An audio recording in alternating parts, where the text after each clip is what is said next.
um, the state of education today, particularly public education, how bad is it? And then, is it being bad inevitable? I think this might not be true of your audience. In general, I think it's a lot worse than people think it is. I think that, and this actually cuts across public and private to some extent. Like I think the best education that money can buy isn't that good, and there's a lot of variance at the top end in terms of, there's a lot of variance all over the place in terms of who is your teacher, how kind of intuitively good are they at connecting with you or your child or whoever it is that you're concerned about, how much domain expertise do they have. It's just, there's wild variation. But the mean, the average is low. I think that education typically gets worse as you get older. So I think high school is worse than elementary school generally across the board. And is it inevitable? In a sense, it is. And in a sense, it's not. So there's a way that if education wasn't in the US and really in many places around the world wasn't so dominated by the public sector, you would naturally see kind of more thought, more innovation, market forces at work, parents who are more knowledgeable about education and who are more curious about it.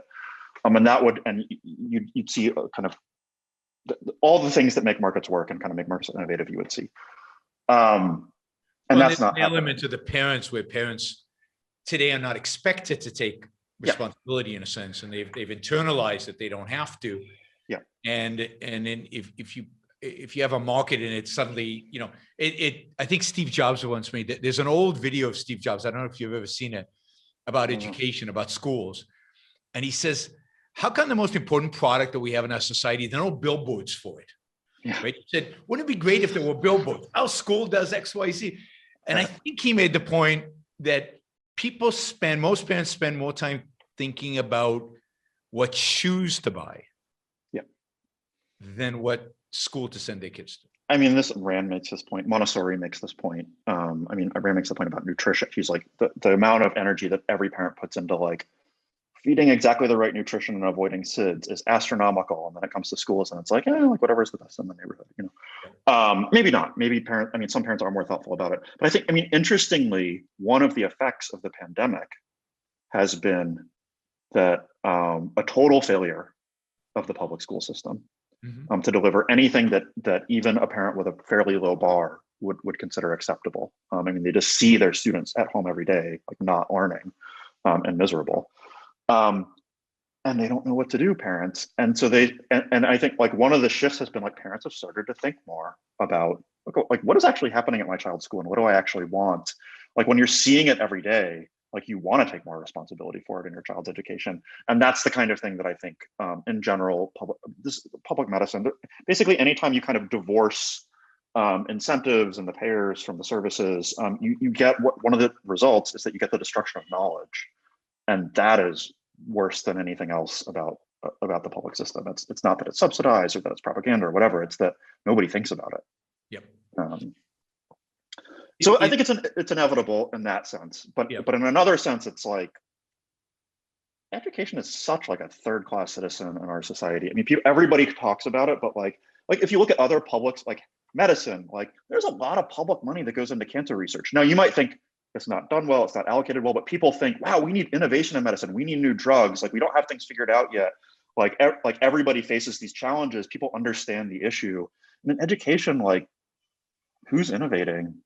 They seem to throw money at it, but not to innovate. They seem to throw money at it into unions or into salaries or into facilities, but not into or access. Like access is a big theme in it. It's like, how do we spread the best education there is? Whereas my perspective is like, that's like a pretty mediocre thing to spread, right? Like insofar as you can even articulate it.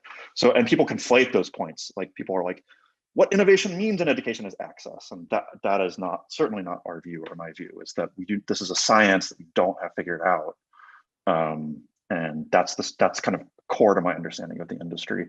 And that is, I don't think that that's primarily, it's related to public-private markets, but I don't know. There's a the kind of intellectual perspective that people have on education that I think is pretty narrow, pretty non-conceptual. So talk a little bit about that. What is it that holds them back intellectually, that even if we had private education today, if we had competition, could they break through that? Or is there philosophical barrier that's more prevalent in the culture that prevents that? I mean, I think the issue is, like, in some ways, the issue in education is, what are the issues? What are the questions? How do people learn? What is important to learn? These ancient questions I've been doing with some of my colleagues, some people that you probably know, some readings into education and antiquity. What makes people good? Like, how does virtue develop? Like, what is the role of education in a person's life? What's given and what's not, and how can you shape it? And I mean, on my view, certainly on Maria Montessori's view, I think Rand's view, there's a premise. We have an answer to some of those questions. And the answer is, the kind of core of the answer is recognizing that every human being is fundamentally, from birth, a self-creator. And that there's a tremendous amount of work that the child is putting into growing up, and that growing up is his or her achievement. And everything that he or she can probably hear my children screaming in the background. Sorry about that. But everything he or she can do is to her credit, and everything he or she can't do is things that he hasn't learned yet. And if that's your view, if your view is like, wow, like every human being is on this individual journey and it's about them and their agency and they've got to figure things out, and it's amazing. It's amazing that children learn how to speak and talk and walk. And it's amazing that children learn stuff at all, and that you end up with an adult who can do all this stuff and the child does all that somehow. Then the question becomes, how does that work and how can we support it? Which is a different view of education than, like, you know, how do you kind of pull the child into maturity? Maybe if we do nothing, like, you know, the child won't grow up. I mean, there's a lot of kind of implicit, kind of, if you articulated them, most people would disagree with it, but still operative premises in education that the child isn't nearly an agent to that extent. And that's a blocker. There are many, many other blockers too, about, like, okay, like, so how does learning work? What is knowledge? There are philosophical questions that I think need to be grappled with. And most educators, even kind of people in, you know, ed departments working on education research, like, if you even ask them what are different philosophies of education, like, they're going to list a handful of things that are really all pretty similar to one another and don't even touch on some of these issues. So, and to begin with, I wonder if I can ask you to capsulize. I know this is difficult. Can I ask you to capsulize your philosophy? What is Randism? First of all, I do not call it Randism, and I don't like that name. I call it Objectivism. All right. Meaning a philosophy based on objective reality. Now, let me explain it as briefly as I can. First, my philosophy is based on the concept that reality exists as an objective absolute, that man's mind, reason, is his means of perceiving it, and that man needs a rational morality. I am primarily the creator of a new code of morality which has so far been believed impossible, namely a morality not based on faith.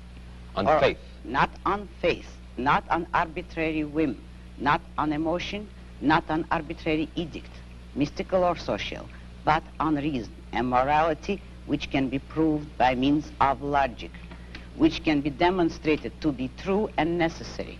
All right, all right. Now, may I define what my morality is? All right. Because this is merely an introduction. My morality is based on man's life as a standard of value. And since man's mind is his basic means of survival, I hold that if man wants to live on Earth and to live as a human being, he has to hold reason as an absolute, by which I mean that he has to hold reason as his only guide to action, and that he must live by the independent judgment of his own mind, that his highest moral purpose is the achievement of his own happiness, and that he must not force other people nor accept their right to force him, that each man must live as an end in himself and follow his own rational self-interest. May I? All right, before we go on, reminder, please like the show. We've got 163 live listeners right now, 30 likes. that should be at least 100. I figure at least 100 of you actually like the show. Maybe there are like 60 of the Matthews out there who hate it, but at least the people who are liking it, you know, I want to see a thumbs up. There you go. Start liking it. I want to see that go to 100. All it takes is a click of a thing. Whether you're looking at this, and you know, the likes matter. It's not an issue of my ego. It's an issue of the algorithm. The more you like something, the more the algorithm likes it. So, you know, and if you don't like the show, give it a thumbs down. Let's see your actual views being reflected in the likes. But if you like it, don't just sit there. Help get the show promoted. Of course, you should also share, and you can support the show at JeronBrooksShow.com/support, or on Patreon or Subscribestar or Locals. And show your support for the work, for the value, hopefully, you're receiving from this. And of course, don't forget, if you're not a subscriber, even if you just come here to troll, or even if you're here like Matthew to defend Marx, then you should subscribe, because that way you'll know when to show up. You'll know what shows are on, when they're on.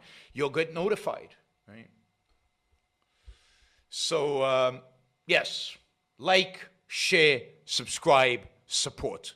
Like, share, subscribe, support. There you go. Easy. Do one or all of those, please.